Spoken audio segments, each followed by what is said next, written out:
part 2 of our World Series preview. Ladies and gentlemen, this is the man of the hour, the man of the hour of this podcast, at least. Although this podcast will probably be more than an hour, so the man of however long this takes. All you guys saw in the first part, we talked about the Purple League and the Division II World Series winners, and now we are going into the big boy. We're going into the D1 World Series winners. We're going to have Jordan Drechsler on the show later today. We'll go into some other talk as well. But we'll talk more about Justin's performance in a bit. But Justin Lee is sat here. He finally came back from his hiatus, and he's back to being a full-time host instead of being a guest when he left for Thailand. So how you doing over there? I'm just chilling out, man. We've been doing this episode for a long time, but obviously we have a lot of information that we gotta, touch on and go over with all of our audience, people who are watching this episode. So let's do it. I'm ready for this interview with Jordan as well. It's gonna be interesting. Yeah, Jordan Drechsler was our second ever guest we had on the podcast. He was on episode 4. So given the fact this is episode 36, or at least part 2 of episode 36, it's been a while since we had him on. When he was on, that was our also another World Series winners podcast, which guess who, the other was supposed to won that one in the spring of 2023. But now we get another time where he's now won an MVP. He's won a couple home run derby champions, and now he's won another World Series. So we'll get to him in just a little bit, but. First, we got to go through a quick little overview of the D1 playoffs as they went. 6 teams in Division 1, 4 teams made it into the playoffs. For the semifinals matchups, you had the Ellisville Sea taking on Shepherd's Pie, and then the one we're going to start with, you had the Beach City Bombers taking on the Trash Pandas.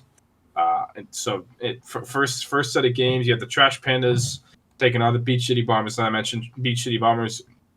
Were the higher seed going into this game. They were the 2 seed after sneaking a last victory and getting the tiebreaker on run difference, the fifth tiebreaker in terms of the standings and things like that. So, however, that didn't matter.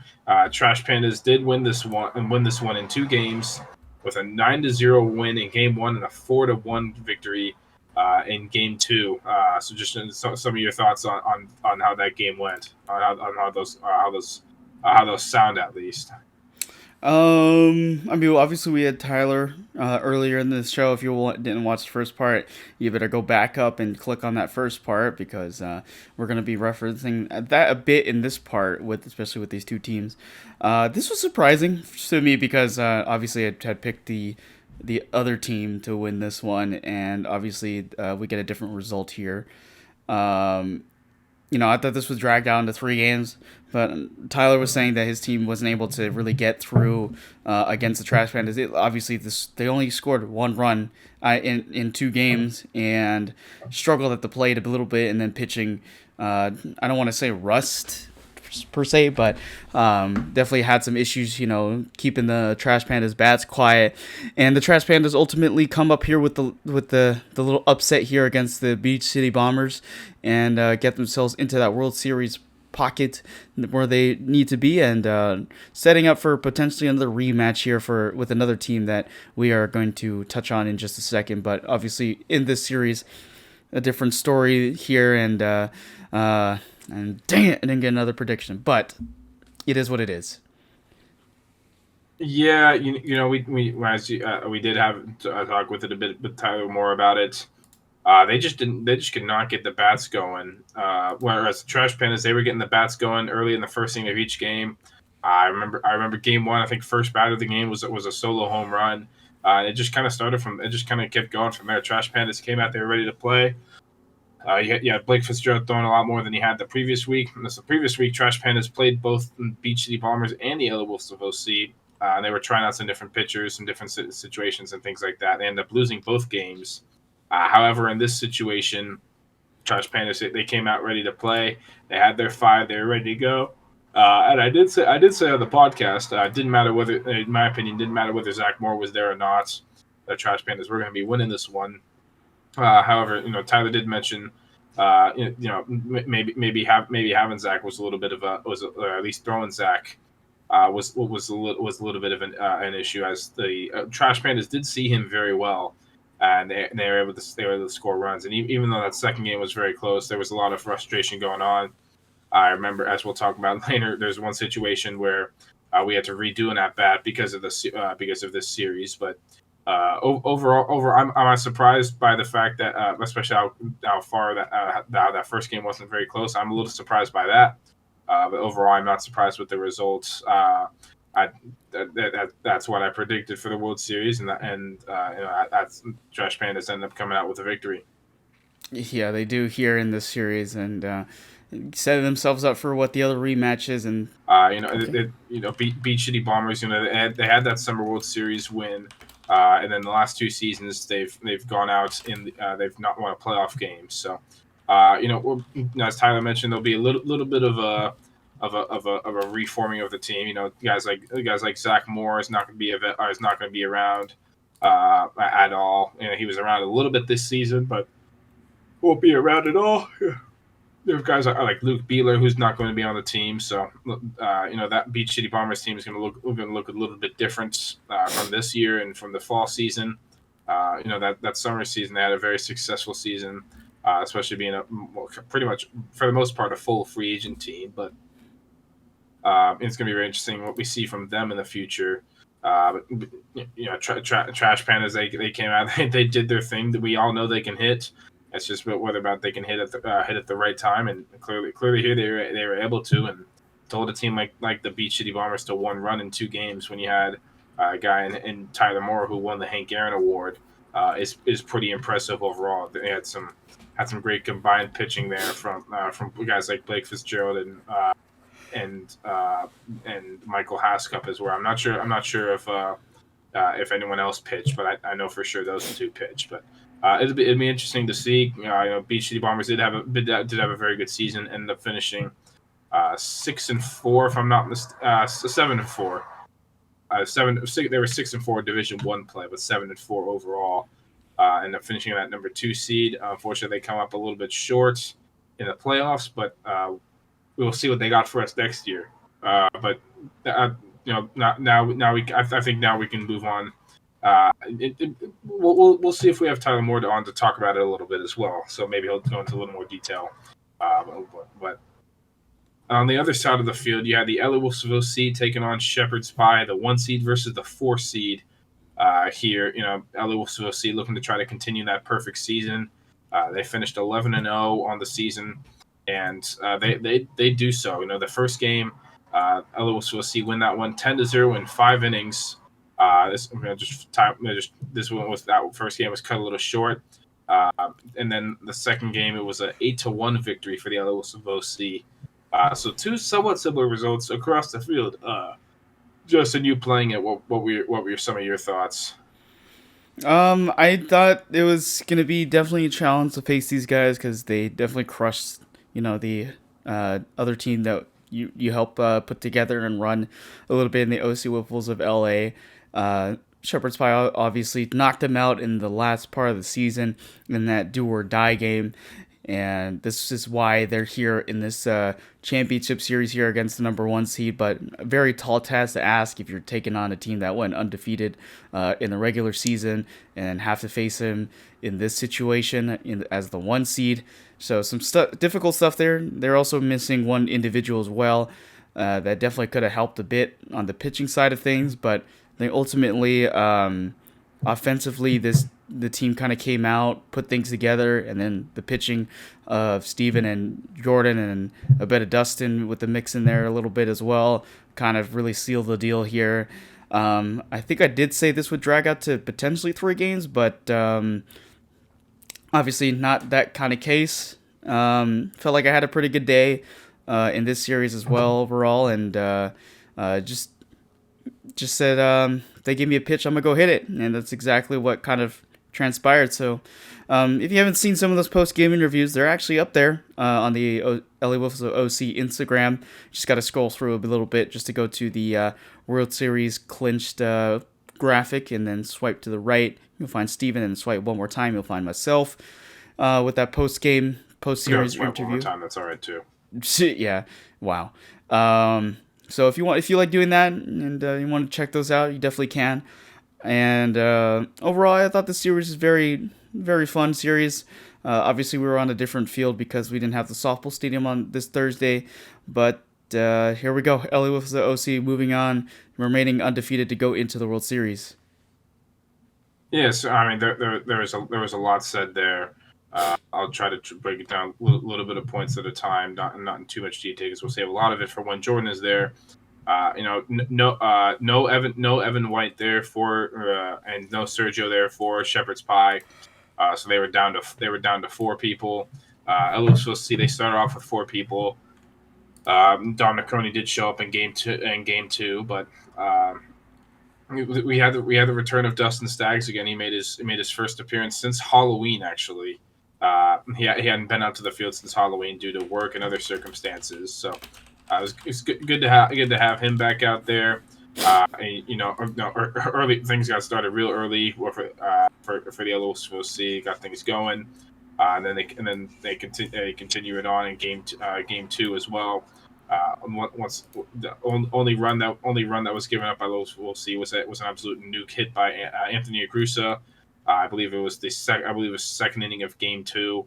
Anthony Agrusa hit a laser home run to right center field off of Jordan Drechsler. Other than that was the only run that was given up, and then he was able to constantly get on base, which we'll dive more into that. I want to save a lot of that for when we have Jordan on the podcast, but it sets up a rematch of the Fall World Series that we saw the LOC win in 2 games last year. For the first game last year was 11-3, and then 6-5.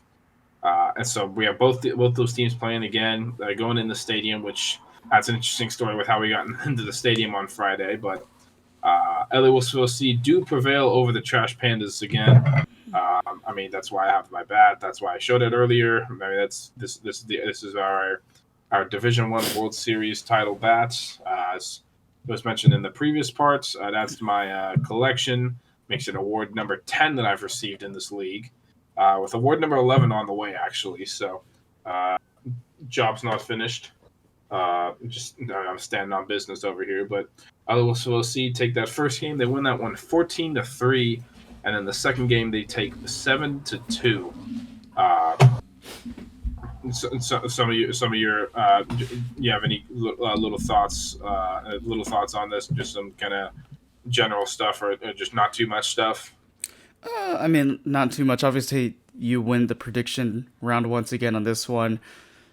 Obviously, betting on the ladder and going all the way on this thing, and LAFC finished with the very first ever undefeated season through the playoffs, and breaking that first seed curse that has kind of plagued the league for a while now, and I guess that's gone with the win now here. The first game was very interesting. Definitely had a very big batting performance in that first game.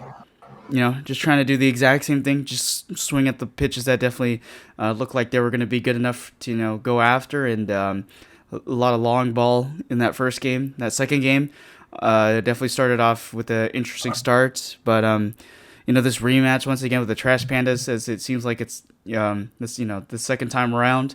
A lot different than it was that first time around. Obviously, the Trash Pandas definitely were missing Mo Wright from a season ago. He was a big contributor on that side of things, but obviously a clean series there between these two teams, and LA will also see another 3 out of 4 seasons in a row with that championship, and get that plaque again. And we've got the ball here. Well, the supposed ball. Plaque, I already showed the awards. So. Yeah, you showed the award. Now I have the supposed ball, but I just grabbed a random ball and just wrote, the World Series champs in there, and just wrote, co-MVP on there. So I guess I have to turn Anthony, this to you later. if you ever wonder where all your balls are, you can just talk to Justin, and you can try to take them all back from him. So. Well, he knows I took it, so. I'm talking about all the other ones. Oh, I don't know about the other. Yeah, you can clearly see in the videos. So you did do it. So you can see in the videos every time. Well, up until now, that whenever they throw the last pitch, you like stealing balls. I like to grab the last ball and give it to Steven because I know that's a keepsake that he'd like to hold on to. And I'll end up getting that ball anyways. So yeah, that'll eventually come back around to me. I have the Spring 2023 one in the case, and actually I have the other one's still sitting around somewhere. I haven't found a case for it yet, but I'm gonna eventually take that one from your house and rob that of you. So yeah. Pretty interesting series here. Only series here to go 2 games. All the other World Series went 3 games. This one, we'll go into more detail about each game and stuff in a bit. But for now, we got Jordan Drechsler about to come in here. Potentially Tyler Moore as well. That's not.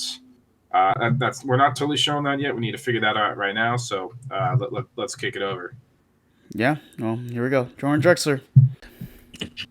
Alrighty, we got our special guest now. We got Jordan Drechsler and Tyler Moore on the other side joining us as well for this exclusive interview with the new 2023 Winter MVP, Jordan Drechsler there. And, of course, my partner, Stephen Hayden, up there as well. How is everybody doing today? How we feeling? I'm feeling honored to be in the presence of the winner MVP right now, honestly. It's just, the aura is really good. Good energy around here. Oh my God. Allowed the podcast today, so we're doing all right over here. It's still a little rainy outside, still a little wet, but we're getting close to the holidays, so it's the closest we're going to get to snow. So yeah, especially here in Southern California, we don't get anything like that. But the weather outside might be frightful, but it is definitely delightful to be here in a room full of goats, certainly in this league, and that's what we're looking at. Jordan Drechsler, we got a lot of questions for you. Obviously, you're a teammate of ours. This is your first time you're ever getting an MVP award in your entire career this season. Another co-MVP in the World Series once again. 2-time Home Run Derby champion. I mean, the list goes on. Tell us the secret, man. What kind of stuff were you on this season? Like, what was so different about this one that made it so special?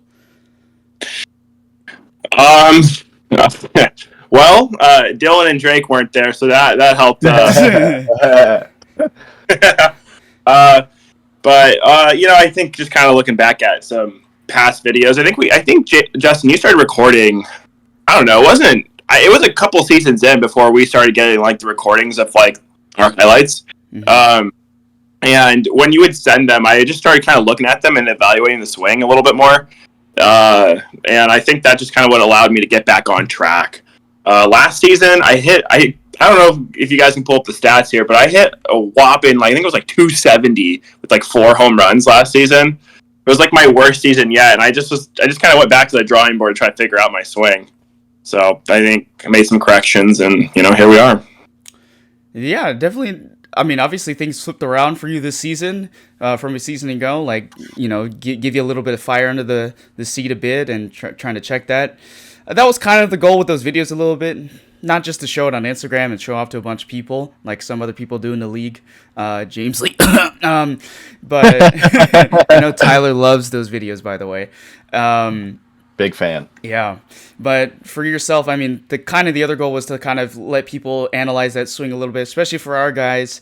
I know you like to ask me to send you those videos and check those out, and it seems like it kind of worked with a lot of inspiring stuff there. And certainly this season it was very different, not just the batting side, but also the pitching side. I mean, nearly a sub-1 ERA on the season, some magical stuff. And this is your second time, kind of getting a big award for the pitching stuff. You got a Cy Young award maybe a few seasons ago, and now you're the big dog in the entire league. I guess instead of the batting stuff, what about the pitching stuff? What was different about this year? Again, Drake and Dylan weren't there hitting off me. But no, I think again it goes back to it was this conversation I had with Steven, I think. I don't know, probably right before the season started. I kind of figured out a slider about a season-ish ago, and I ended up just becoming too slider happy, and it would kind of go into people's barrels. Very true. Kind of getting people off of that. So I think kind of going back to that fastball command, which I've struggled with since I really started here. I'd have to rely on the off speeds for a strike, and people would just sit back and hit it. So just kind of getting back to that, being able to throw fastballs for strikes. Just kind of gave me that extra pitch. And then also I incorporated that weird loopy changeup thing that I throw. Oh, good. Kind of get people a fastball as well. So it was just changing speeds, and then it all kind of started with that fastball location. I think that repertoire definitely really helped this season. I know you fooled a lot of people. I shared that video on the LA Whistles OC's Instagram, some of that pitching stuff that you had in that World Series. Made one guy spin. I won't name him by name because he's a friend of the show. But I'll leave the floor now to Steven to ask a few questions because I know the team captain and former MVP is dying to ask stuff about his teammate here. Yeah, former 2-time MVP, by the way. Oh my goodness. Make- Let him make have it his clear, moment. Goodness Make them- gracious. Justin.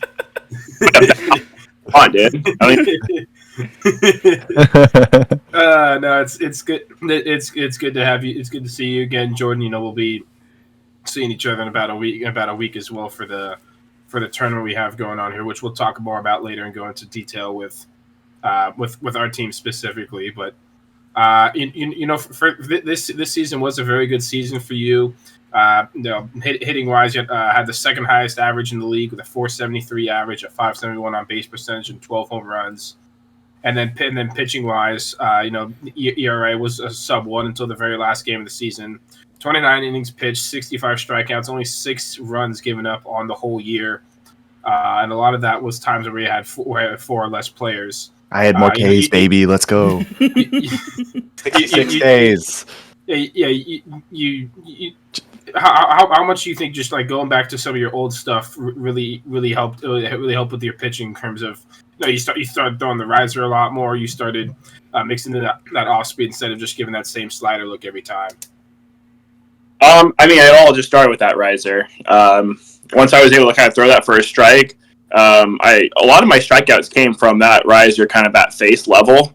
So I had 2 different variations of the pitch with like 2 different speeds. So I essentially had like 4 pitches within that same riser. But being able to throw just kind of a normal, like 55 to 60 a mile an hour riser, kind of I hit the top of the zone, usually 0-1, to make that like an 0-2, and then I would throw it a little bit faster and a little bit higher up towards face level. And a lot of people swung because it started at that same level, just kind of rose a little bit higher. That was really helpful, but I also had that flat. I don't even know how to describe it. It was just kind of this flat cutting kind of riser. It kind of rose probably a couple inches. So it would kind of start at the ankles and it would just kind of rise just up to like the bottom of the strike zone. And I was able to kind of locate that a lot as well. So I was just kind of playing with speeds and locations and stuff, which made me as successful as I was. Yeah, absolutely. And I would talk a little bit about your change kind of from when you first got into the league versus where you are right now. When you first got into the league, you were kind of pretty much the straight fastball guy, pretty much usually throwing over the speed limit, and people would get a little upset with you with how hard you were throwing and stuff like that. But yeah, how do you feel? How do you feel like your pitching is now compared to like when you first entered this league?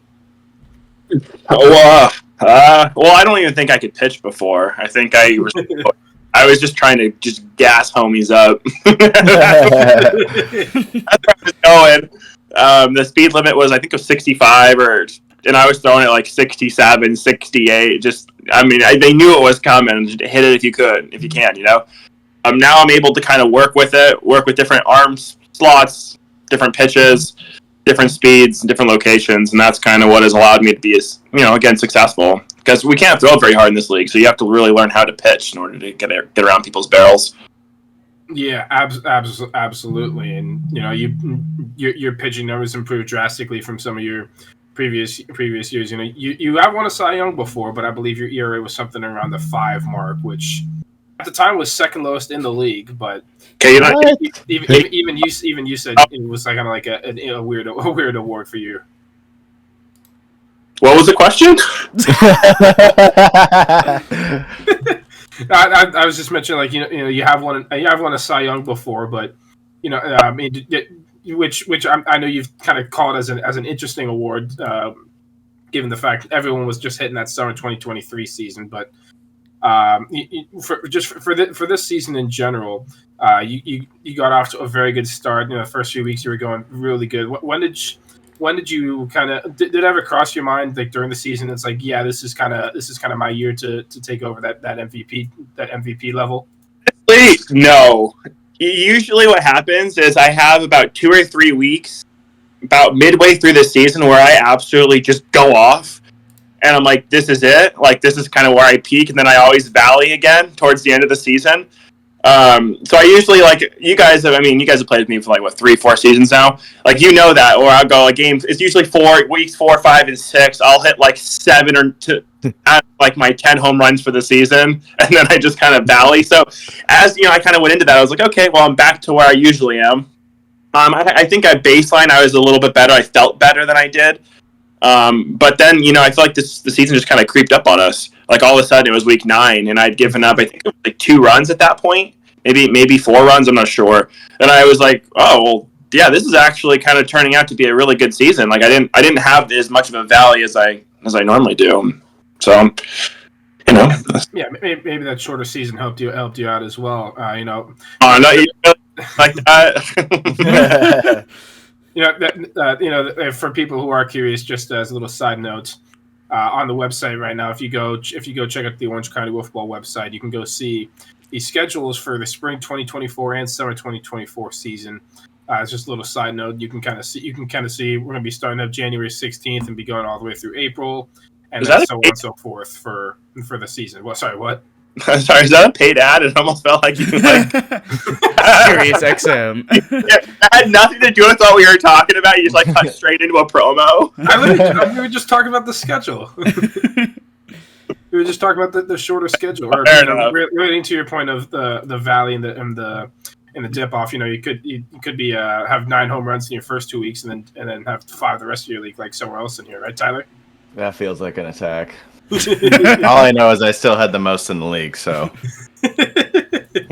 doesn't matter how we do it. You did, and we have a lot of award winners in here in general. You have Jordan with the MVP, you have Tyler with the Hank Aaron, me with the Silver Slugger and all that, and then add on a couple other things such as Jordan with the Home Run Derby champion and Justin with the All-Star Game MVP, things like that. But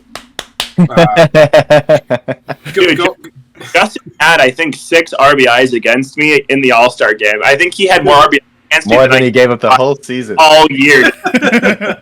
Why do you think we play together? It'd be your own teammates that get you, for sure. It do sometimes. Looking into the playoffs, that first round we take on Shepherd's Pie with Anthony and Matt Hornich and Evan White and stuff. How did you feel about our playoff chances after finishing the undefeated season, going into that playoffs, especially that first series? I just looked at the team as they were warming up, and I was just like, there's no physical way they were going to beat us.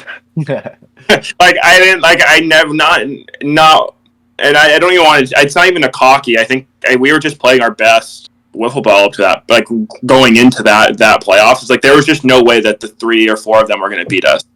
I don't know, that thought never crossed my mind. It already kind of bridged into Friday. I know you're not supposed to overlook any opponents. I get that, but I was going to say we did the same thing, and look how it worked out for us. It's my confidence just helped me out. I had 6 home runs that day or something like that. So I don't know. Yeah, I think you had something like 4 or 5 during the 2 games, including 3 to lead off in your first 3 at bats. Yeah, to really get us going. Plus, you had good pitching in the first game. You threw the last 2 innings and kept the game scoreless as well. And then game 2, you started on the mound and gave up the only run of the series, which is a solo shot by Anthony Agrusa. But yeah, that was now. That was probably the hardest hit ball off of me in a long time. Yeah, all the way back from the All-Star series against game against Red, Justin. No comment. All right, fair enough. So we end up finishing off that series. We end up winning that second game 8-1. We still had that same level of confidence going into that World Series. No, actually. Yeah. No, that we played them. I felt like we played them pretty well last season. We did well against them, and then once the World Series came, I think we had really good games against them last year, and so I assumed that the level of competition was going to just kind of be higher. Like people were going to play harder because more was on the line there. So no, I didn't really view it the same way. I was just kind of trying to lock in. So I thought they were pretty close, to be honest with you.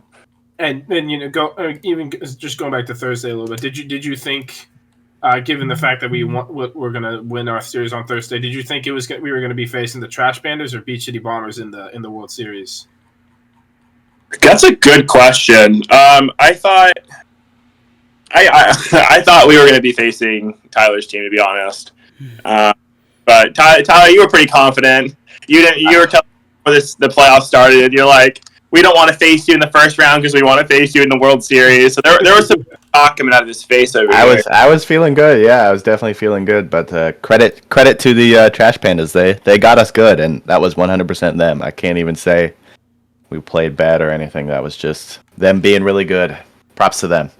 The one thing about the Trash Pandas that I will shout out is they've got really good hitting. They know how to adjust. And so after they see it, got you guys, or they see us a couple of times, if we don't switch pitchers out, they'll start smashing. It doesn't really matter who you put. So they've one of the best offenses in the league. I agree for sure. Yeah, they jumped me, and I didn't know what to do about it. You threw your bat over the fence. That's what you That was unrelated. My bad. Gotcha. So, yeah, we get to the World Series now. Game one, we all had a very good game. You had a very good one, especially. I think you had a couple home runs in that one. You had 3 innings pitching. I think you gave up 1 run in your first 3 innings pitching, but you get the start in the World Series, which you usually don't start too much. Usually you come in as the second pitcher, but you're pitching well through your first few innings. How did you feel out there during game one? The first batter, I was a little nervous, to be honest with you. I always get like these weird like nervous jitters when like the stakes are high and I have time to think about it. So yeah, I was definitely a little bit nervous. But as soon as that first batter kind of came and went, and it was kind of the same old, then I kind of was able to lock in and kind of get through 3. Barely. They started hitting me in that third inning a little bit. Yeah, well, I mean, speaking of hitting, you were hitting them pretty well as well. You were seeing Blake pretty well. I believe you had 2. Yeah, like I said, I believe you had 2 home runs in that first game, a couple other hits as well. We ended up taking that first game 14-3 to get that 1-0 series lead in the World Series. After that first game, are there any thoughts in your mind as like, maybe we could do this to be that first 1 seed ever win and finish that undefeated season, or did you start relaxing a little bit, or was it still kind of just pedal to the metal, just kind of see what we can do? I wasn't taking anything for granted. I believe we went 3 against them last World Series, if I'm not mistaken. It was 2 games. Oh. Oops. Locked in, right? No, I'm just... I don't know. I figured.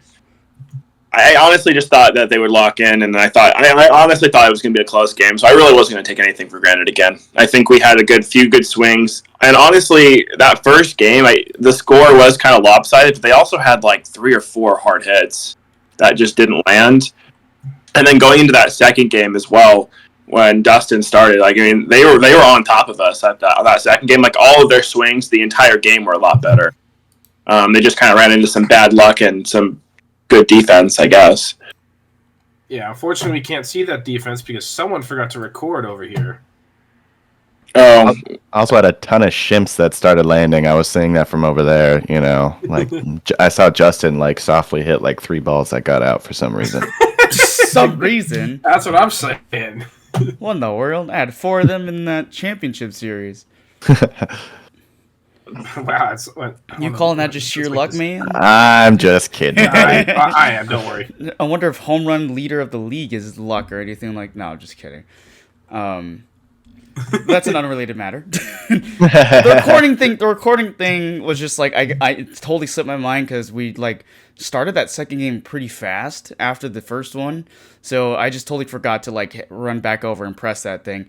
And that was after Steven had hit a home run, and then there was also that defensive job that he had. Yeah, so it just misses all my highlights. You know, Thanks, Justin. I think something in my head was telling me like this guy has already got too much stuff behind him to like oh, I'm gonna show off this type of stuff. So I was like, yeah, he doesn't need I've got way too many awards behind me and in front of me, above me. So I just screw that guy. Sorry. How many awards is that on your shelf? Sorry. What were you saying, Jordan?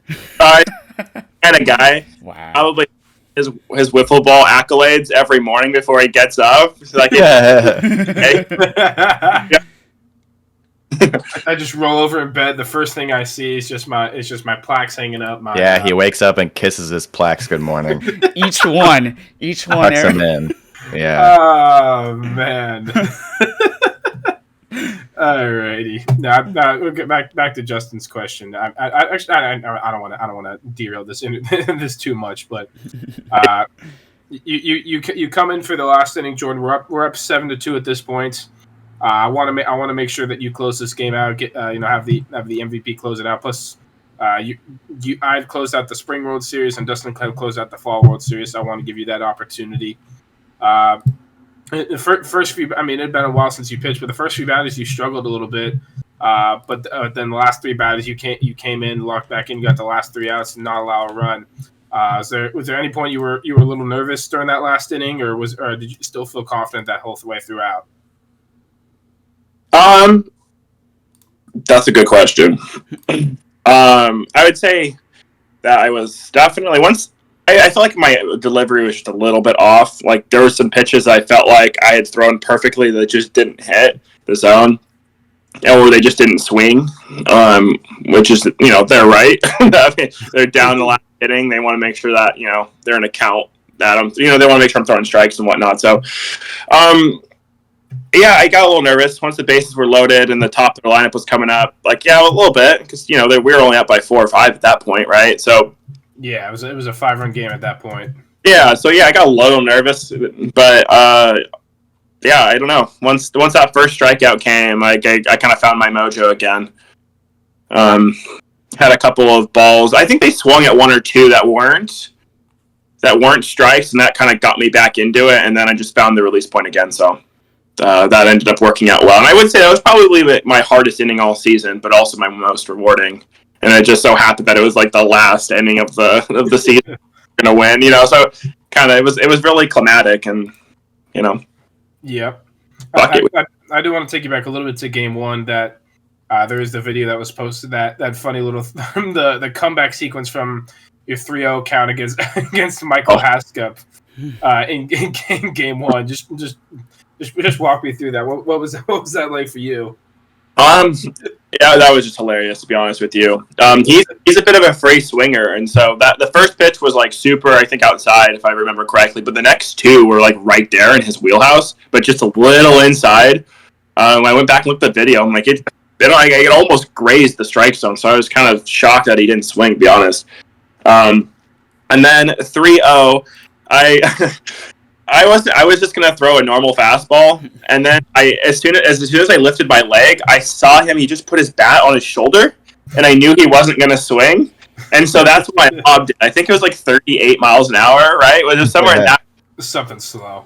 And I knew he wasn't gonna swing, so that's kind of where that first pitch came from, and that was kind of a funny moment because he like turned around, got all like he was like bummed that he didn't swing at it.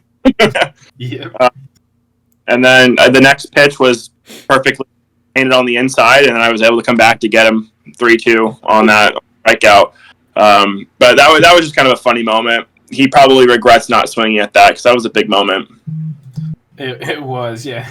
Just one of those.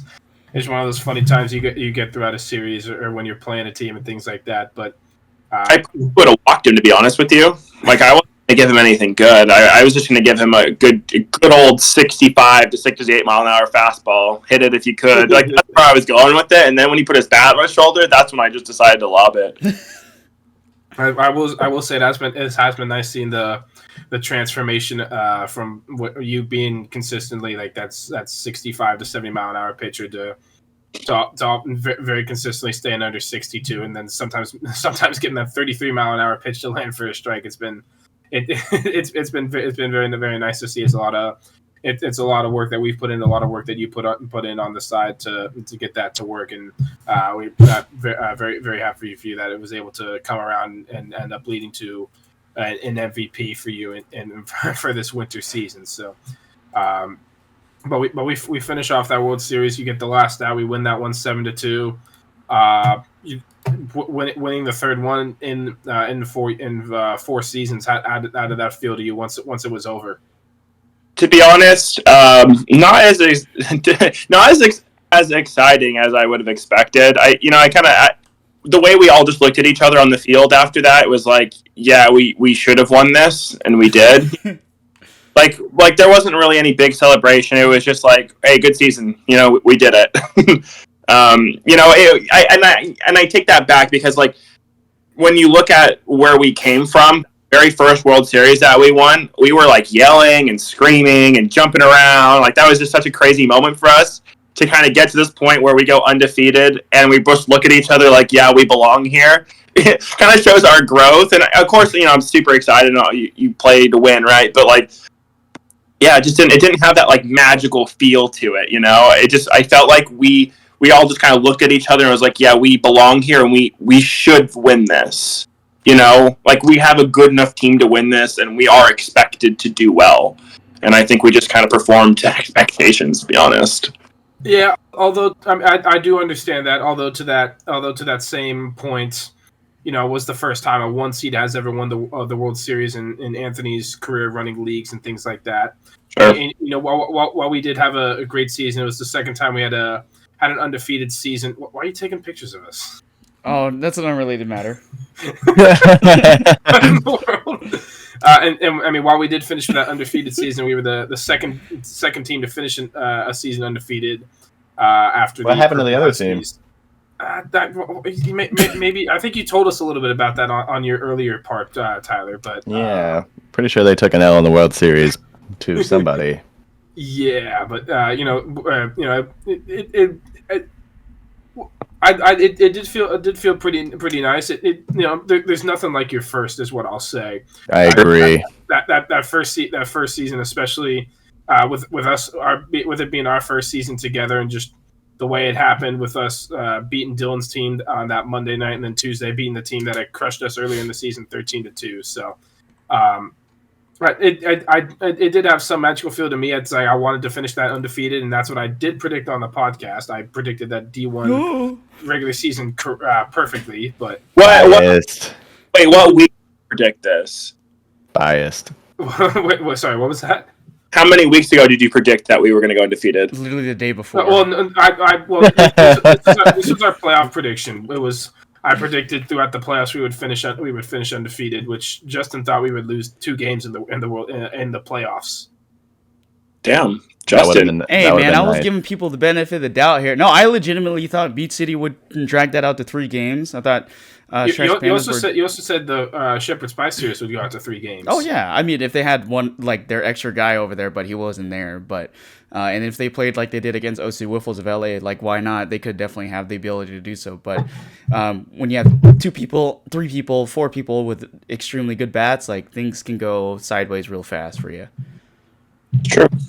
We held on to that pretty good. So good to see from us, but. This has been a very good year for you in general. I mean, we mentioned the 3 World Series in 4 years, the MVP, 2-time home run derby champion.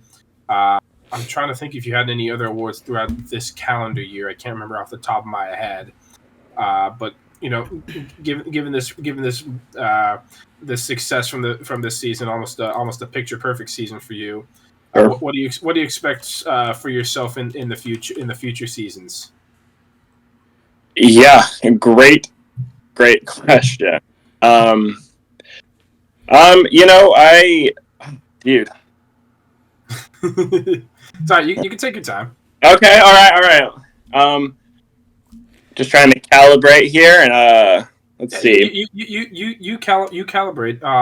Okay. I'll go to Justin. You know what?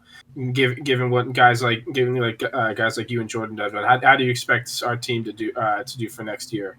Given the fact we will probably be losing Dustin Staggs. It's putting me on the spot here. We had the ability to do it in the springtime without Dustin, so I feel like the odds there are still pretty good, especially if you got one guy who's got a bat rolling out like this. And I know you had a particularly good job of finding other guys other than Dustin and like Ben, and I know there's rumors that Ben might come back as well. But I mean, whoever you do find, we've always seemed to figure things out and just keep things rolling that way in particular. So even if we, lose a certain amount of dudes on our team, I feel like we're still going to do our thing, be strong, and just try to dominate as much as possible. But, a little bit competitive is not a bad thing. Yeah, absolutely. Come back down to earth.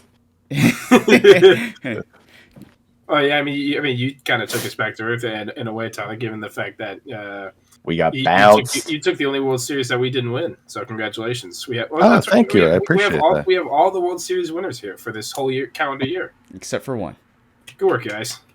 I appreciate it. It. Thank you very much.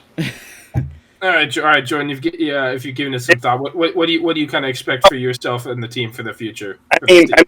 I'll go. So I expect to win. That's been kind of something that I talked to you about, Steven, from the get-go. When I joined, I was like, we were kind of on a fringe playoff team. We had the crazy wild card game. I think it was like 4 seasons ago now, where I lost with Ethan Raffman 19-18 in just a ridiculous blowout game. And joining Wiffles has been crazy of a ride. I didn't expect to get as far as we have. Same. And it's been insane for sure. And then kind of going into this season, I just wasn't expecting to be as good as we were. We just crushed everybody. It didn't really matter who. We almost won. We almost won once. Our closest game was the Avocados, I believe, and that was like a 3 or 4 run game. And I was just crazy. Just after the World Series, right? You were talking to me. You're like at the brewery, and you were like, I think we had like a plus 130 run differential in about 14 games.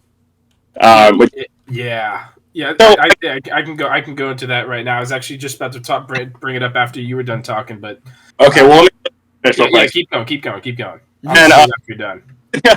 I'll let you jump in. But so about, I think it was like mid-season, Tyler, he approached me, and he was kind of messing with me. He's like, "Yo, like, you should join our team next season." I was like, "What? Like, what are you asking?" Right? Wow. He's like, "Dude, we would." I know I'm calling him out right now. I'll eat that.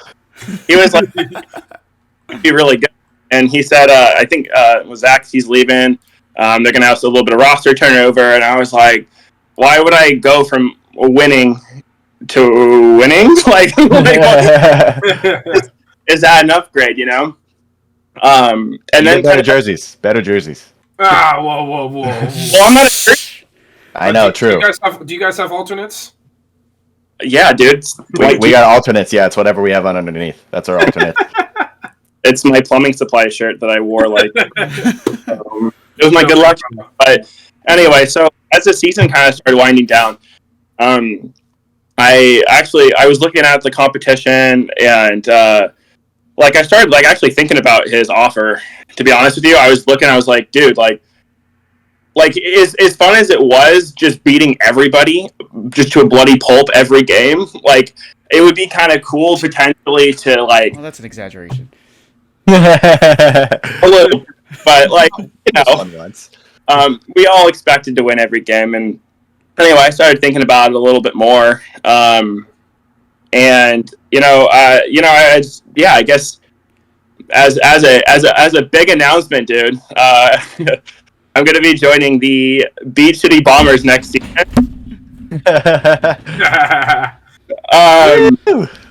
Yes, sir. As a from a competitive standpoint, I wanted to kind of create a season where every team was kind of really good and competitive. Mm-hmm. And I felt like me joining the Beach City Bombers would make that I feel like it was the best path to make that possible. Because I know, Steven, you have guys coming in. I didn't realize Dustin wasn't coming back until today, but yeah, I was just thinking about it. It was like if there's, say, 5 or 6 teams and all of them have at least 2 pitchers, that makes it extremely competitive, and like it'll be exciting to kind of show up every week and play. And so, yeah, I decided at least for this next season to kind of change things up a little bit in the spirit of competition, and for the love of the game. I will be joining Tyler's team. Thoughts? Speechless. Speechless. We couldn't be more excited to have you, Jordan. I agree with you for sure. With Zach leaving, it's good to have some competitive balance in the league, and I appreciate you for taking the offer, and I won't force you to wear a jersey. Definitely won't. But yeah, welcome to the team. You kind of just wore that other shirt. For sure. So I was wearing the OC Whipples, and I was having the worst season of my life. The jersey, and so we did the same thing. The whole entire team went jerseyless after summer, and then it got cold. So I was like, okay, let's put them back on.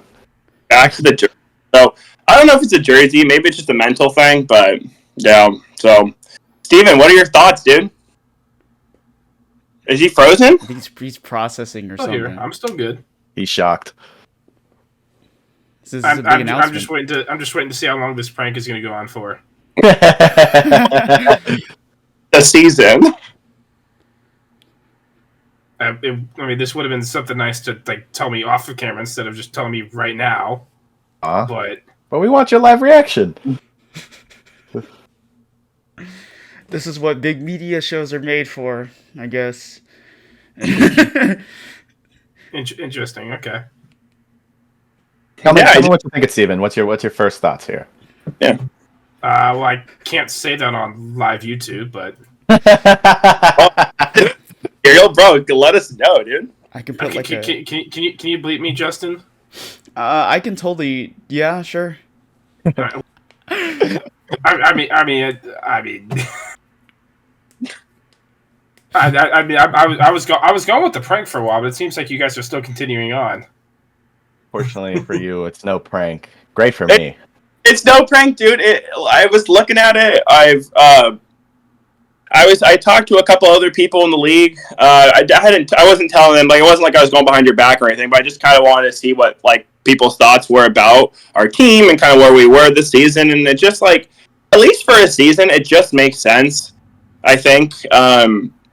Because again, we want all of the games to be super competitive, right? That's kind of what we want at the end of the day, and I feel like that makes it possible, And I feel like the OC Wiffles are probably still the team to beat, and it'll be exciting at least for a season to kind of change it up and see what's up, and it'd be fun to face you guys in competitive games. Sorry, not OC Wiffles, LA Wiffles, sir. Oh, oops. You're going to get drilled 4 times now instead of 3 when they play you. Yeah, sorry. So either or, I guess. I never remember, dude. So, I just thought it'd be a cool little switch up. And we can reevaluate next season.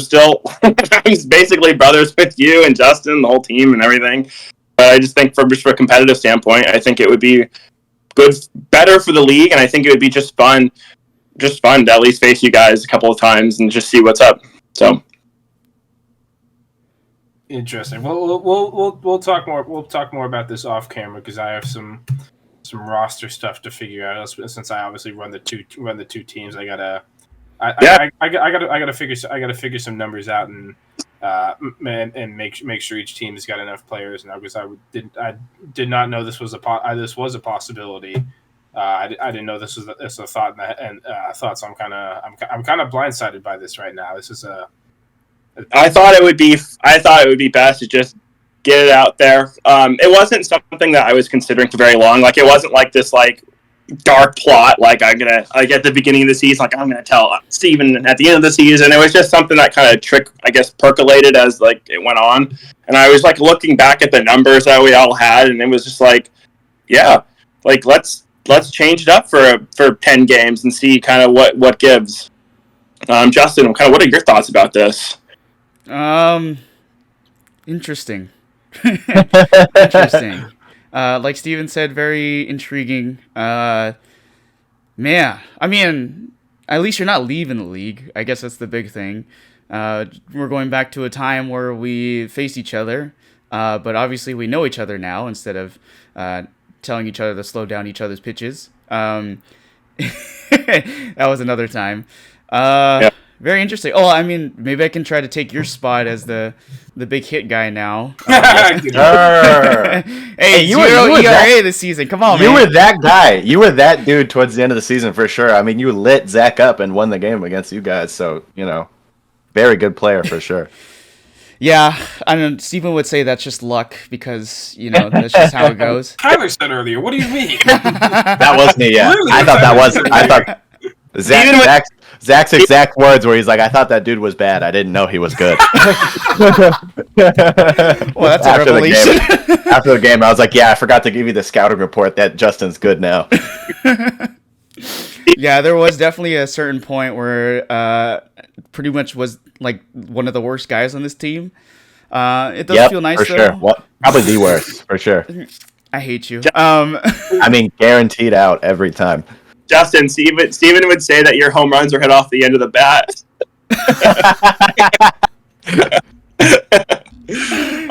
All good fun. All good fun.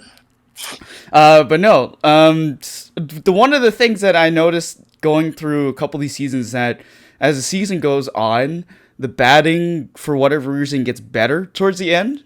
That didn't start in spring. That started more towards like summertime or whatnot. And it just started, hitting real bad at the beginning of those seasons.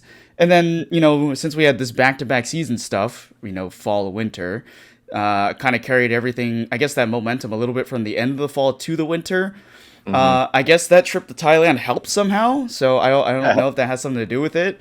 But was it the or what? It was it was a really good street food. They put something in there. I don't know, man. They gave you the secrets. They're like, yeah, man, your swing needs to do this. Yeah, I talked to the monks at the Buddhist temples a little bit. They told me you just need to have some good balance.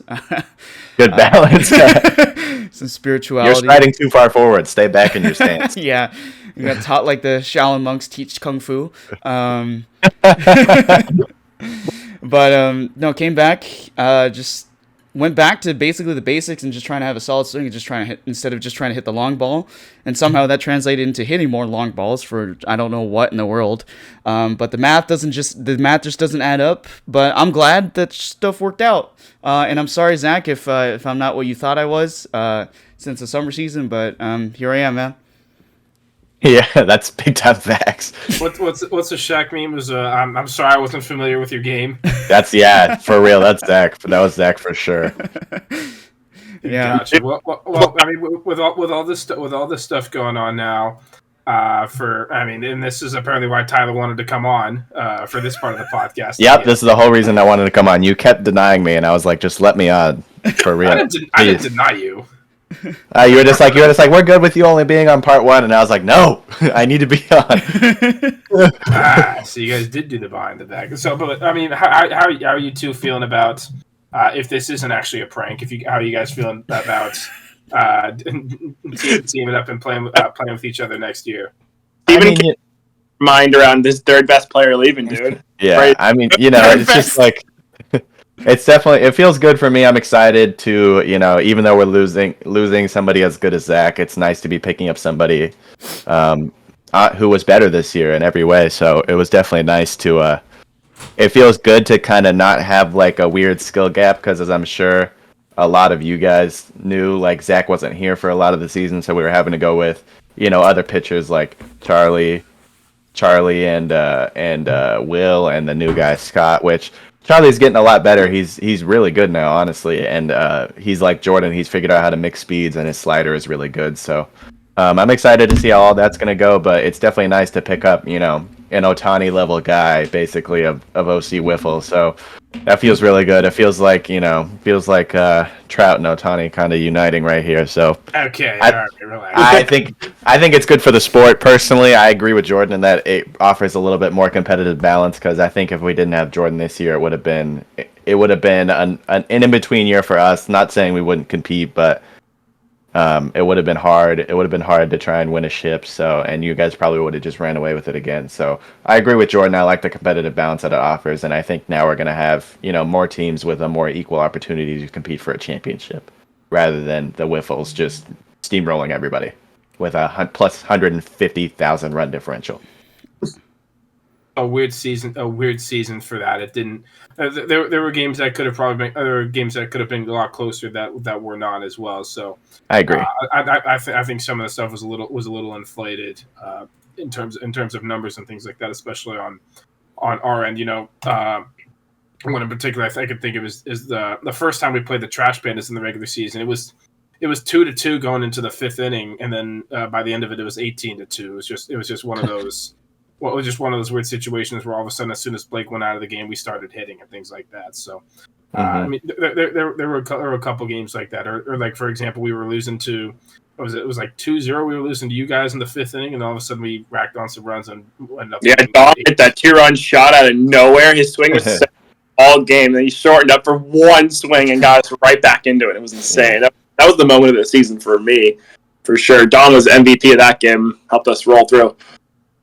He's had plenty of those moments. Like, even when we, springtime, he had one of those moments, too, in the championship series, in that spring game. I wanted to touch a little bit, but I want to go back to Tyler's comparison between Trout and Ohtani. Thank you. I think Steven and Jordan, personally, I think that's a more Trout Ohtani. You're at best like a Freddie Freeman. So I'll take Freddie. Yeah, that's fine with me. Yeah. Call me what you want. I'm fine with. Dude, fuck out Anthony Rizzo. So if we're True. Yeah, I am under no illusions. I know Steven is the better wiffle baller. He's better than me. It's close. It's real close, but Steven is definitely better for sure. So I'm under no illusions that Steven and Jordan, the combination versus the combination of me and Jordan. But we'll have to see what happens this season. I'm excited for it. Yeah, and I think one of the other things is just I guess you have to go find a Yamamoto now, because that just happened. Yeah, for real. Yeah, horrible. Obviously, we're not Dodgers fans in this chat, by the way. So it's a different. Can you blur video, Jordan? I'm about to flip the bird to this. That's what I think about it. Yeah, for real. Well, I think one of the points I want to touch on is that the league was a lot different because we didn't have those two top teams that were here. That's kind of the big reason why things were so competitive the last few seasons.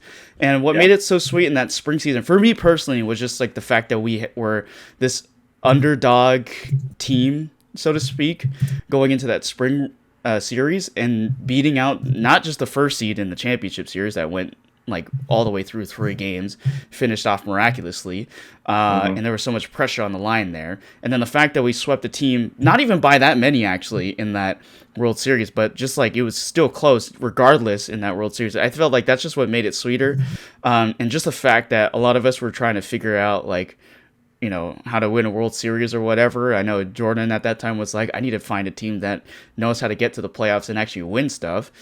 Steven had been part of a couple of teams with a group of guys that weren't able to put things together as well. I know they went to playoffs maybe a few other times, but maybe not so far. But the fact that we've, I guess, built a 2023 dynasty is huge, but sometimes when that hill gets too big for other people to climb, it kind of gets a little boring being alone at the top. I feel like so. As much as I hate it, I do think this is a good thing for the league, just in terms of competitiveness, and it's not a bad thing. The whole reason why we're even in this league is to have fun and see everybody. And I'll still catch a beer with Jordan any day, literally, and Tyler. I'll literally catch a beer with any of y'all. Yeah, I still like you. Okay, you're all right. Just a bit. like It's it just a isn't small amount. like a permanent thing either per se. It's just like I think it would be fun to change it up. And Steven, you and I have had some legendary battles over over the the seasons, over the tournaments, over practice, and Yeah. I think it'll be kind of fun to face you a couple of times in a competitive setting where where there is a little bit of pride on the line. I agree.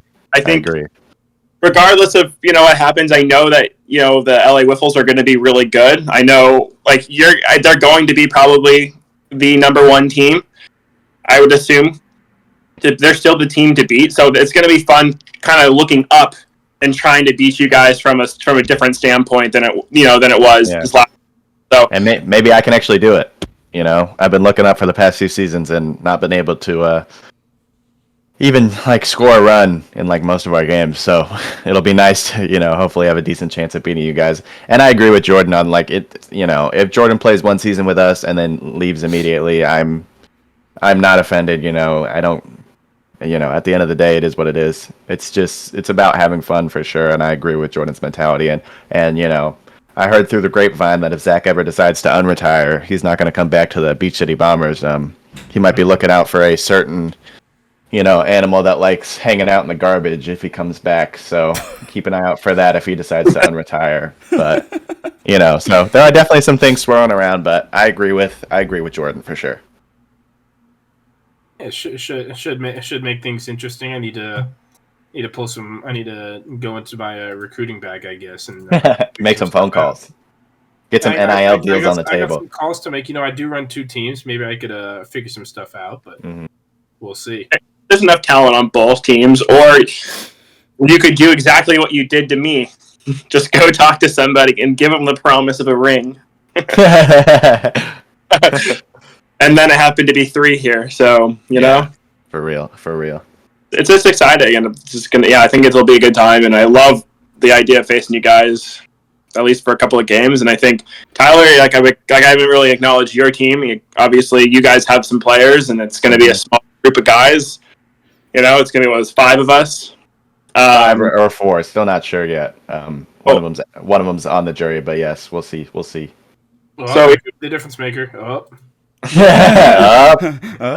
I thought I was definitely on the pedal over here, dude. Once we got bounced in the first round, I was like, oh no, maybe that dampens our chances. I was like, is Jordan gonna want to come to a team that just got absolutely smoked? Don't worry, we've got some meetings. We have behind closed doors, Tyler. We're gonna ride up. Oh, absolutely, yeah. I'm gonna turn you into Shohei like what he did with the Dodgers on recruiting Yamamoto. Oh gosh. Well, I don't want to talk about the Dodgers. That's just... don't even get me started. This podcast will have to be canceled if we start talking about the Dodgers. I gotta make sure I bleep out the one guy that said the F word earlier. But to the Yeah, point, he did that. the other big thing is that the fact that both of these teams, in respect wise, has been here for this long. Even though these are different faces that are representing these teams. How about I mean, not my team, but all right. Oh yeah, not your, not. The I've kind of been here the whole time. But it's obviously we've made it a household name now throughout this last year, and we're perpetuating a new rivalry. It seems like in the league, even though we had a huge one with the other guys, the former Plastic Pitches, now formerly the Purple Huskies / MS Warriors. So we're putting together this interesting rivalry, and I'm kind of excited to see it. Hey, if it's anything like their All-Star game, I'm sorry, Jordan, but you got to switch up your pitching stuff, bro. You're screwed. Yeah. I'm glad that the All-Star game, there's no stats. I think I've probably given up in about 2 or 3 All-Star games, 6 innings, probably in 3 All-Star games. I think I've given up over 20 runs. Yeah. You make up for it, though. Pitching in the All-Star game is rough. I gave up 8 runs a couple weeks ago without getting an out. So that's an interesting I've ever seen one. Justin sees me well, so that'll be fun. Even sees me well while we're warming up. I'm always like, dude, how on earth did you get... I'm gonna start trying now, and then I still keep hitting off you. Yeah, see? That's what I'm saying, dude. Oh my god. Oh, you want me to start trying now, Steven? Oh, okay. Oh my god. It's gonna be fun, dude. So it's gonna be fun, and you're as good as you say you are. No, I'm just kidding. No, it's just going to be Trust me, Jordan. He's as good as he says he is. I know. I've faced him enough, so I know it's fun. It's going to be two top teams vying for a spot, and that. If we face each other in the World Series next year? That would be insane and super fun. Early predictions coming. It's going to be competitive, and however it plays out, no team has the monopoly on talent, right? We are all going to be kind of spread out pretty well. And I know, Steven, you're in the middle of recruiting a couple of guys to come, and I didn't even know Dustin wasn't coming back, so that even makes this even more interesting. I didn't know you were planning on leaving, so I didn't know this was an issue. Fair enough. Here we are. So it's going to be an interesting mix of talent, and like Tyler said, I think everyone's got a chance. And that's what you want, a chance. Once the podcast is over, we'll get the prank cameras out and we'll things out. But little bit different topic. I mean, you are coming to. Well, Wiffle ball. I assumed you were going to keep playing with in the spring, but I guess not. But you are coming with us to play in the fast pitch tournament here at the end of the year, December 30th and 31st. Are you looking forward to that? What are your thoughts on that? I'm just excited that you told me I'm not going to pitch because it's a possibility. Pitching. If we play Tyler's team, maybe pitching. For real. And something, Tyler, because I'm absolute dog water at 48 feet. So I've never once done it. I've never pitched at 48 feet. I don't even know. I think I'm just going to come in and throw ephyses if I do pitch. Right now our ace is Ethan, so already not looking too good off the jump. Oh man, we'll see what happens. But I do have to go before we get going. That's it for me. All right. No worries. Take care. We'll continue on, but we'll see you later. Thank you guys for having me on. I appreciate it, Jordan. Look forward to playing with you this season. Yes, sir. Oh boy, have a good later, guys. As far as the tournament goes, though, it's gonna be fun. Looking forward to it. I think we have from the team. I think we have a really good chance at making it pretty far. We got 2-3 really good pitchers. Not myself. That's not me included. But I think we've got enough guys, enough talent. Yeah, I know we're gonna face some crazy competition, but I think we've faced it before. We've been playing them for a lot of these teams for the last year.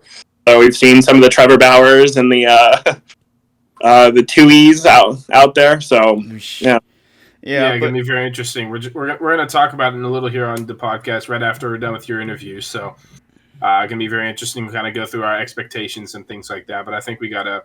I feel like we have a good shot. We have a good team. There'll be some good teams out there. Dustin's gonna have a good team. The Pharaohs are gonna be really good. We'll see who else. I've heard BLW football might be making the trip out here from Arizona as well. So gonna be interesting to see what kind of teams are out there and how the live draw goes and things like that. So gonna be very exciting to see.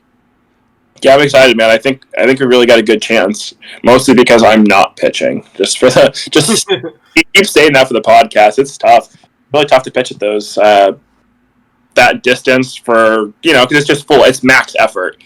And, I feel like I'm going to tear my rotator cuff every time I throw a pitch from there. God, we need to work on you for a little bit for fast pitch. I wanna have you stick around for fast pitch and have you for the possibility of some summer tournaments and stuff, along with a guy like Ethan Lee or something like that. I've been working on him for a little bit to possibly play with us in the summer and things like that. So we'll see how much of a possibility that is and just see what happens. We got that's about 5-6 months till we go back to Upland and play those tournaments. So hopefully you'll be able to at least get a game by then.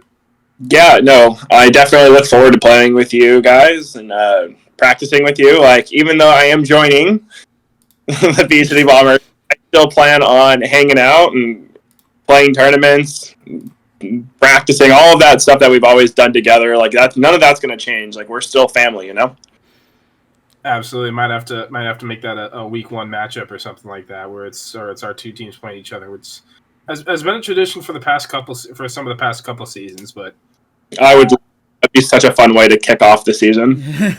It'll make things very interesting. I got some phone calls to make and some people to talk to, because now I gotta talk to even more people now, because I gotta gotta find a replacement for you, I guess. But you guys can just tell me whenever the prank is over, and we'll be good. So Yeah, I'll let you know at the end of next off season. just the soccer term. You're just going out on loan. Yeah, pretty much Yeah. alone. To change things up again, just to change things up, make things more competitive, and it'd be fun to show up every week knowing that you could not that you could lose, but like there's a good chance, like that. I guess there's a chance you can win and not a chance that you could lose. That mindset. So I want to go out with it. Like I feel like last season, like we went out with it, like we had a chance that we could lose, but we expected to win. It'd be fun to kind of come in with that opposite mindset, like a chance that we could win. Just with that even talent or more even talented rosters across the board. So hope that analogy made sense. It's just a different mindset. Yeah, I wonder. I should ask Tyler while he was in here, but I wonder how it's going to affect things with Charlie Phillips. I know Charlie's been wanting to pitch more and more, and now all of a sudden you're coming in. It's kind of it could be a hindrance to him. We'll see. It definitely could. I'm not going to step on anyone's toes. Just kind of like how I was kind of usually like second or third with LA Wiffles. It would be you and Dustin, and then I was kind of like I kind of filled in when it like matchups were good and stuff. So I think it'll be kind of similar to that. We'll see what happens. It should be very interesting to see. If you think. If you got anything else, Justin, I think I'm all right. Well, I mean, especially if we're playing that December 30th tournament. If you think about it, I mean, I don't know what our chances are likely opposed, but if we're somehow able to win a title in that one, that would be the 5th title in just a year that we get as a group together. So if we want to, well, I mean, the era with this trio of guys right here on this podcast is not going to certainly end. For a while, yeah. It's still going to be around for a bit. But obviously, you're just playing on a different team on loan. We're going to say on loan until the next season. So, interesting stuff that we just got revealed here on the podcast. And this is why we love live broadcast show. Well, this is not live. This is recorded. But we love live recorded. Yeah. Live, then recorded, yeah. There's not a whole lot that's edited out on here. What's that? I said there's not a whole lot that's edited out on here. Everything is just pretty clear, pretty quick, and well, except that one bleep part I have to put in now. So I gotta put that one later in. I didn't realize until Tyler left the podcast that like when I zoomed into like just 3 of us because I'm like doing this off my phone that it's just been like my face the entire time. Like with the 4 screen, you could see my T-shirt. At least I could in my camera view. All it's just like this bobblehead this whole time. Oh man, yeah, a lot of great stuff to be had with here. But thank you for. I don't know if you got anything else, Steven, but thank you for being on here. And I guess we got a very interesting season coming up in our hands now in the springtime. Yes, sir. It's going to be a good one. Hopefully, a dogfight to the end, and hopefully. BC Bombers are on top, baby! All right, thank you for the interview there. It's Jordan. It was good to see you again. Long time no see. It was great to have you on and have a big talk. A great season for him. MVP, home run derby champ, World Series winner, and one of the co-MVPs as well, along with Justin. I decided to. You like the Make-A-Wish program where you give you do like a special event for someone. That's what we did for Justin. So, what the heck? Why you gotta put it like that? I put the money where my mouth was. Okay. Wow. Messed up, man. What's the phrase? A dead clock is right twice a day. All right, I'll see you guys. I'm gonna go join the Beach City Bombers.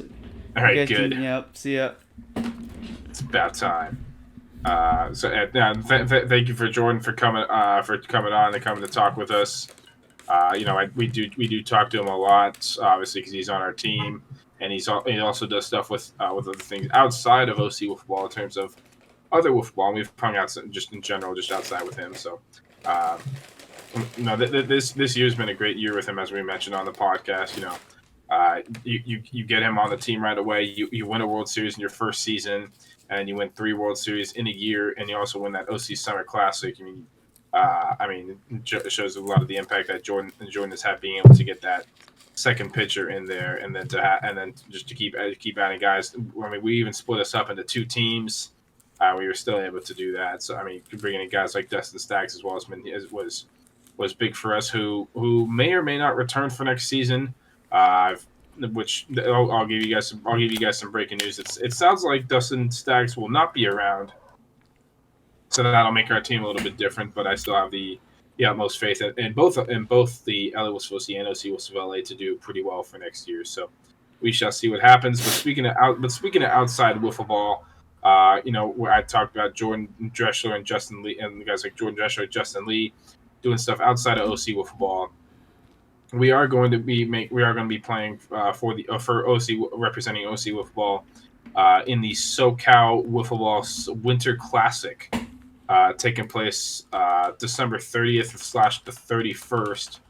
A 2-day fast pitch tournament going on to end the year. If you guys remember, we talked about this. We talked about our end of the year tournament last year, in which we had a very similar group. Me, Justin, Jordan. Then we also had Dylan Hoffman and Ben Caught-A-Spotty coming to play with us last year. This year we have a little bit of a different group. We still have myself, we still have Justin, we still have Jordan Drechsler, and then we have 2 new additions. One being on the OC Wiffle LA in James Lee, and one being an outside piece who may come into OC Wiffle Ball, who knows? But that guy being Tommy Hernandez, who I imagine most people here don't know. So we'll talk about our team, what we kind of expect from our team, and things like that. Each individual players. So, but first, I mean, Justin, are you looking forward to this end of the year tournament? Yeah, I am. We've been around for a little bit. The first taste actually was ever this same tournament last year with some different rules, mostly more SoCal Wiffle Ball rules. Obviously, this year is a little bit different because we can use the big barreled bats, and these, there's no speed limit to be heard of. So this will kind of be like that culmination of both the UWIF's rules and SoCal rules. So I think it'll be very fun because this will definitely feel a lot more like baseball. Some very competitive stuff out there, and we're expecting some really great players and teams out there as well.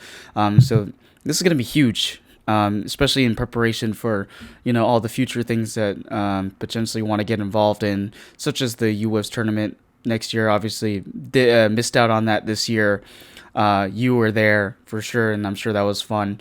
But this is just that other taste of just getting back in there. So just working on getting adjusted to the faster speeds, and just trying to do, once again, what I can to contribute to this team that we're putting together. It seems like we got a very interesting group and a very diverse group of people in there.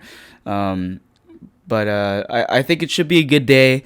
Hopefully there is no rain out there like last year, because last year was crazy with the weather. So hopefully things are a little bit different this time around. Well, we shall see how things go out there.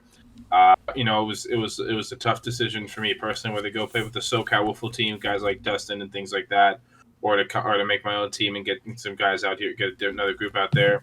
I think it's worked out good that I've decided to make this OC Wiffle Ball team, just to add to the number of teams and things like that. But for those who don't know, and just kind of going to each individual player. And for those who don't know, Tommy Hernandez, he's a college baseball player. I believe right now he's currently at Mount Sac College. He's had some time at Chaffey College as well, which I've heard he could go back to. Played fast pitch for the first time this summer at the same time as us, and had some success at the plate and on the mound. The last piece, he's actually the last piece I added to this team. I was looking for one more pitcher, slash lefty hitter slash good defender to come play with us, and when I found out he was looking for a team, I thought that'd be great for us. Another younger guy, I believe he's around 21 years of age. So second youngest guy on the team right now. So we have a very young group, especially that's very good for base running, things like that. But Tom would be a lot of like an earlier, like a pool play pitcher and things like that. Play a lot of first base. And hopefully get on base for us a lot throughout the day or 2 days that we play. So what are some of your thoughts with Tommy being added to playing with us for the first time? Hey man, that's my guy right there with the Pit Vipers. I'm gonna be rolling those out as well. Rolling out with the Pit Viper gang there. I think it's a great addition. I think he's gonna be a great piece to the success of this team. And obviously we have Jordan Drechsler going out there as well. His bat's going to be important, especially as a lefty hitter. I think the big thing is just being able to run the bases strategically, wisely, and smartly, and just trying to get as many quality hits as possible. I think the big thing is just getting into play, not trying to get the big ball too much, especially when we get into those later rounds, if that's a strategy that we're looking at, because obviously the guys because I know you're helping out with the setup a little bit. And a lot of the guys that are out there. Obviously, we played against a few of them in the Upland tournaments. These guys can get up to the upper 90s. You've had some success off of those guys as well, and you've seen more of them than I have in this short year. So a lot of things to kind of look out for and just get attuned to that strategy. And obviously, we'll see who we're facing up against when the brackets come out and who's in whose division. In that December 30th tournament, and obviously there's that live picking show that we have to check in later on. So obviously very, very intriguing stuff. And, some interesting points about Tommy there from you. I've heard he may be potentially interested in coming to play an OC Wiff ball. So who knows? Maybe he'll be joining the LA Wolves OC or OC Wolves of LA. Who knows? You talked about Jordan a little bit. Jordan, who obviously everyone knows here in OC Wiffle Ball, the reigning MVP, two-time back-to-back reigning World Series champion, three-time overall, Cy Young winner, not MVP winner, two-time home run derby champion. I've had him at Upland a couple times as well for those fast pitch tournaments. Had some success out there. I know he's been frustrated with out there sometimes, but also out there at these SoCal tournaments, he's had some success out there as well. How much do you think he's going to help our team? Oh, I think he'll help it a lot. He's already have some experience in some of these tournaments with the faster pitching, especially with the lefty guy. That adds another dimension to the team that would be great, especially against those lefty pitchers if we ever have to face up against a few of them. Obviously, it'll be an adjustment for him. He definitely needs to get the running going because I know he doesn't like to run too much. But when we need him to, I'm sure he'll do his best to really get out there. I mean, if he hits the long ball all day, he doesn't really need to run if he doesn't want to. And if we need him in the pitching, I trust him because obviously his pitching was on par in the OC Wiffle Ball League. And if you let him get up to those extra speeds, I know his dimensions, especially with what he's been doing on the mound lately, it'll help him out a lot, especially with some of the different pitches that he's been testing out. So I'm excited to see what he does. Obviously, he's a different player than what he was about a year ago. So this will be fun just to see what he turns out to be in this tournament. And I know he will be an integral part to this team. And obviously the energy that he brings every time we go out there and play with him. Very fun person to play wiffle ball with. Yeah, maybe we'll see him out there pitching. Maybe most likely not. We've got three other guys who are able to pitch and have had some success and had some good experience out there pitching, especially in the past 6 months or so. I'd mentioned Tommy Hernandez. So we'll talk about the other two main pitchers a little later, especially big for the elimination games, things like that. But Jordan, we're looking just to see him on base. He's actually the oldest guy on our team. Who is Jordan? So we'll see how he does base running. I know he's had some frustrations with the fast pitching, but I think he's seeing the ball a lot better now. Even in OC football, I think he's seen the ball better now than he was back then when we were doing those first Upland tournaments.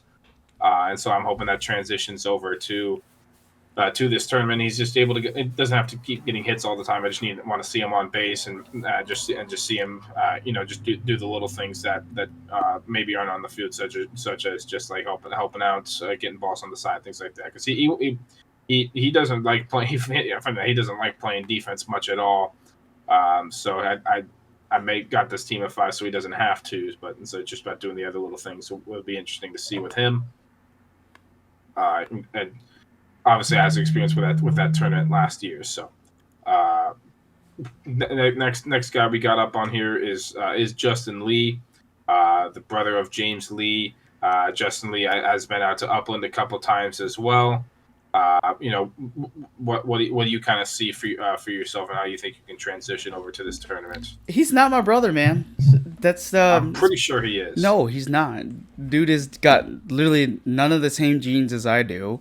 And my brother is Ethan Lee, who is going to be playing on a different team called the Master Batters. So they'll be out there. But no, he's not related to me whatsoever. Just because of the last name, no. Absolutely not. There's only one Jay Lee in this family, and that's me. But yeah, like I said earlier, for myself, it's just a matter of just adjusting to the speed a little bit more, especially those guys who throw up in those upper 90s. That's the big thing for me personally, is just trying to adjust to that. And obviously, the batting's gotten a lot better this season for OC Wiffle Ball, really seeing the ball well than the past few seasons, just getting back up to that higher level. Just having that clean swing, trying to swing as, seeing the ball as quick as possible, and it's just going to be a matter of just, maybe trying to see what kind of pitches they're going to throw at you and just observing as much as possible. The other big thing, obviously I'm not a big guy with the pitching, so I won't be a piece on there, but it's the defense for myself that's going to be a big need for this team. I know the strategy is definitely going to have me out there on the field for the most part, and just trying to keep the base runners at bay and those batters as well, and just making a clean throw to where it needs to be, and just trying to minimize as many runs as possible, and just trying to be able to cover the entire field like a free safety in football. So I think that's just the other big thing, just trying to do what I do and contribute as much as possible, and just don't think about it too much. Just do what you do as a player and just go out there. I think I'll have some pretty good success out there batting wise in the earlier rounds. It's just a matter of just how well I can adjust to the faster pitching if we do get to those later rounds. Yeah, we'll see what happens. You've magically found your swing somewhere out of nowhere. You pulled it out of your hat, out of a magician's hat, or you pulled it out of somewhere else. But we'll see how much that transitions. I've had some practice against you in fast pitch, and I mean I'm a very good fast pitch pitcher as well, and I kind of but as Aaron Rodgers would say, I still own you, but I mean. Around here, I do have some good success in fast pitch as well, so it's not the worst thing. You at least put the ball and play a little bit off of me, which is good to see. So we'll see what happens. Like you said, big defensive part. Probably playing the third base / outfield type role. We'll just need you to be consistent. Same thing with Jordan, just get on base. Doesn't matter how. It doesn't have to be putting the ball in play. Just want to see you get on base and things like that. So we'll see what happens with you. Another one, a surprise addition to our team. Managed to sneak him away from a different team. Get him to play with us. Is Mr. James Lee, he was one of our most recent guests on the podcast here. And by we, I mean me, because that was me on the podcast, and Justin was away. But James Lee, as I mentioned, was ranked number 9 in terms of the future stars of wiffle ball. Ranked number 9 on that list, even though he didn't go to the U17 tournament. Very good OC wiffle ball player. Just won the Cy Young here for OC wiffle ball, which we'll go into more detail about the awards in next year's episode. As this will be our last episode of the year. James Lee going to be a big pitcher for us, and I've seen some video of him pitching fast pitch already, and it's looking real good. Going to be one of kind of be me and him kind of be switching between 1 and 2. You haven't faced James too much in general, just mainly in OC with ball and things like that. But how do you think James is going to do with us, and how do you think he's going to fit in with us? I think he's had some I don't want to say struggle. He obviously got the Cy Young in our OC Football League this season with a humongous number of strikeouts in the league. His pitching is on par, especially when you allow him to go off with the speed a little bit. I've been seeing some of those videos he's been posting lately. He's been practicing out there, getting those reps in. Some of the nasty stuff that we are accustomed to seeing James Lee on his Instagram. Not a fan when he posts stuff when it's myself on there. So, but that's just a big. Just get better. That's just a big part of his game. I got a home run off of him this year. Come on. But that's just a big part of his game. Is just being that nasty pitcher. I think he'll have some really good success, especially in those early rounds. And obviously his arm is going to be needed, especially in those later rounds.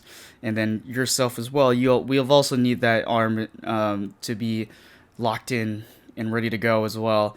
So those are the two big pieces on the team is just, pitching. That's how far, that determines how far you'll get in a lot of these tournaments is just how well is your later round pitching. How do you protect those arms until you get to that point, and who you letting go out there pitch a little bit in those early rounds, and then keeping the arms saved for the guys who you rely on to get you through to those games where they're extremely important. So I think he'll have some really good success. Obviously, being one of those really up and coming pitchers in the wiffle ball world. Hey, I'm looking forward to having him. I'm glad to have him with us. He's one of the big, having him is one of the big reasons why we have this team in the first place.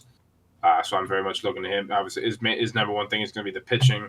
I know he can throw good amounts. With the fast pitch, it may be a little different. Just want to see how much he's able to pitch, things like that. But he'll be one of our big game pitchers, and things like that. I'm trying to save him for the elimination rounds because I know myself. I got an iron arm and I can throw pool play if needed, and also elimination games and things like that. So, and I know especially lately James has had a lot of success at the plate.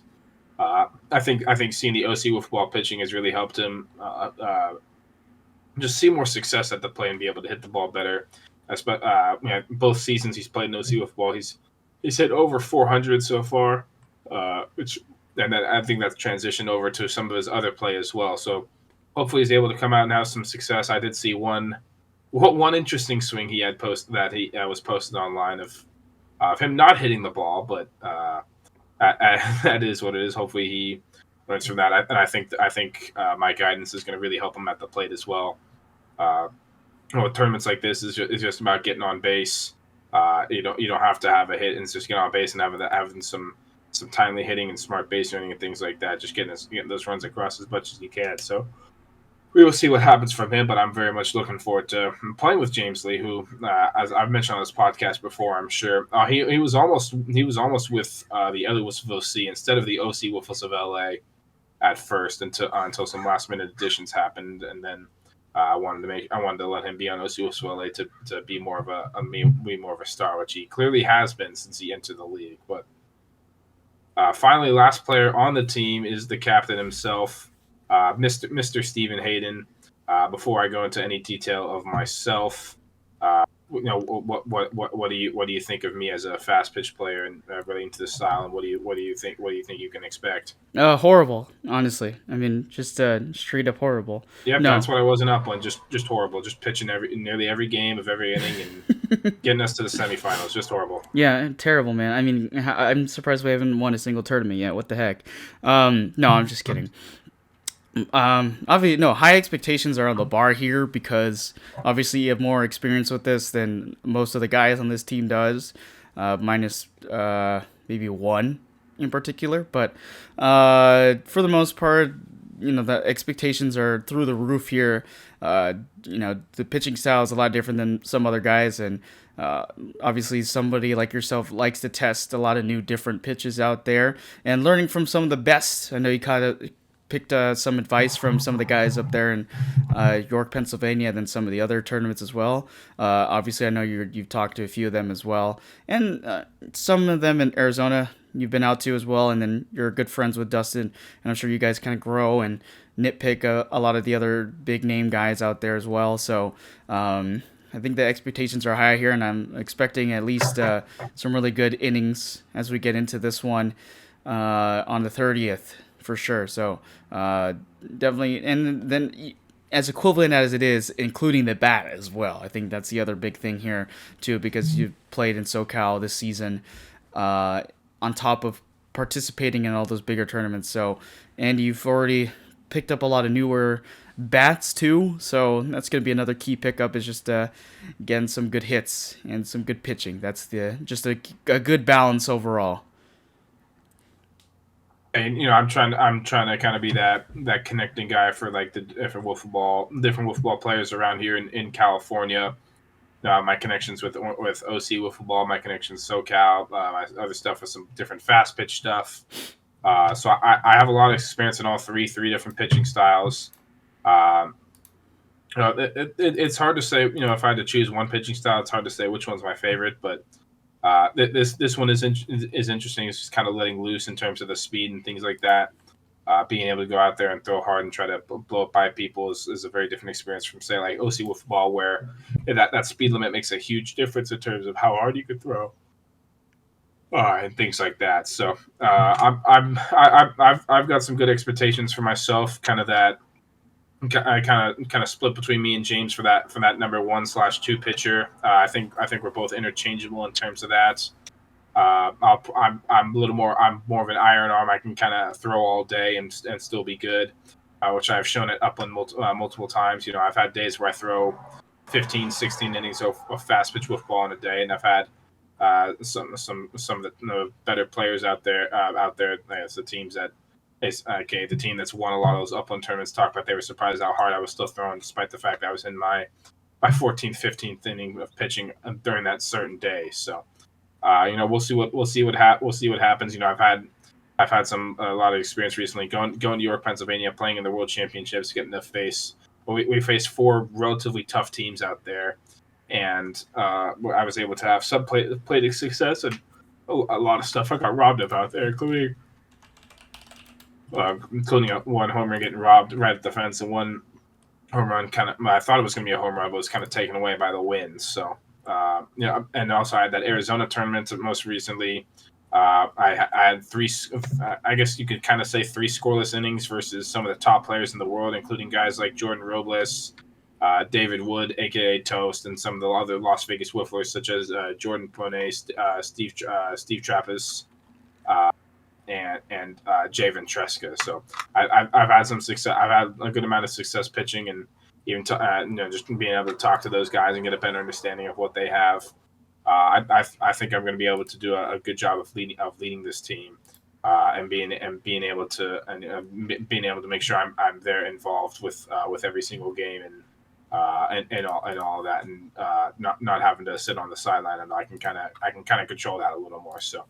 I'm very much looking forward to leading this group of 5. I think we'll have some good success out there.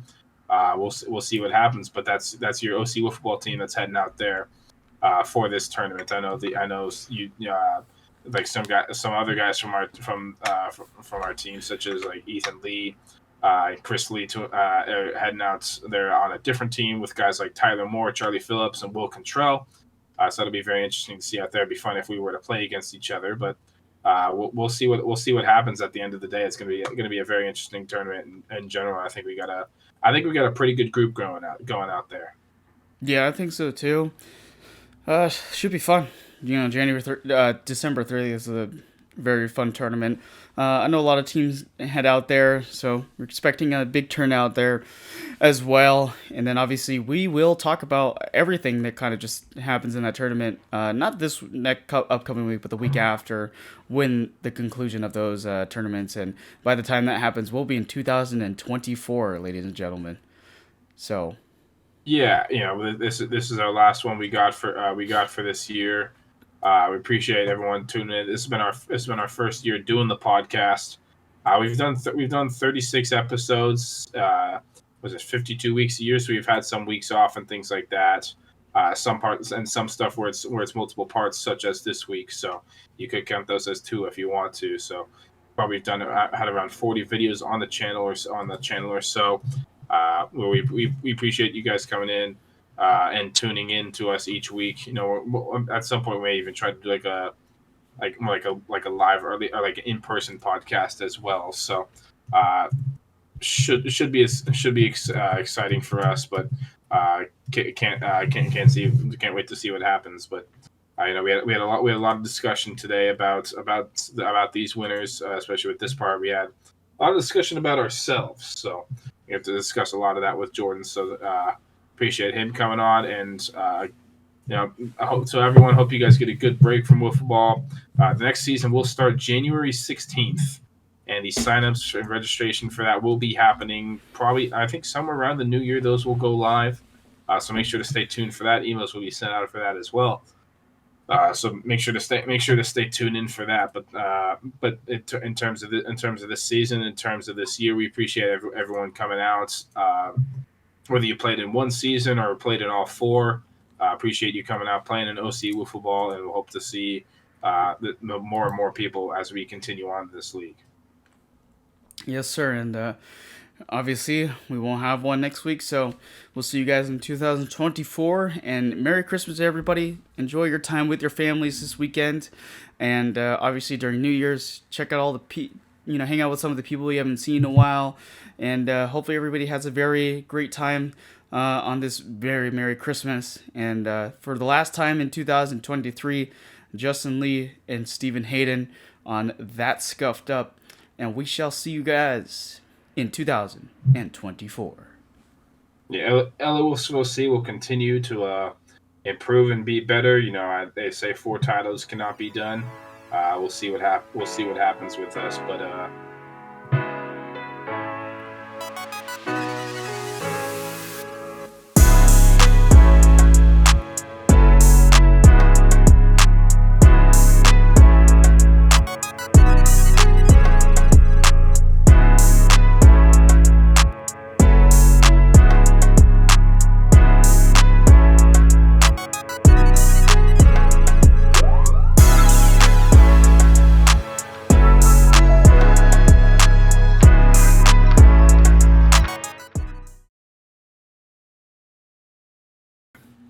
All right, I'd like to welcome everybody to our new gaming channel today. We got our 2 buddies here. No, just kidding. We got our special guest here. It's Jordan Drechsler and Tyler Moore.